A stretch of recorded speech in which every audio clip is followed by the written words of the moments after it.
Prime Minister Narendra Modi on Saturday said millets can help tackle challenges of food security as well as food habits and asked farm scientists to work towards increasing the share of nutri cereals in the national food baskets.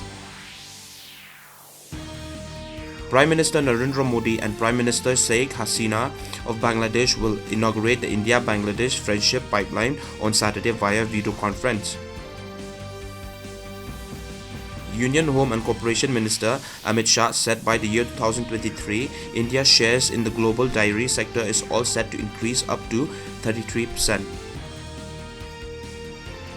Daily COVID cases recorded in India are at the highest in over 4 months, with over 800 cases recorded in the last 24 hours. India defeated Australia by 5 wickets in the first ODI of the 3-match series at Mumbai's Wankhede Stadium on Friday.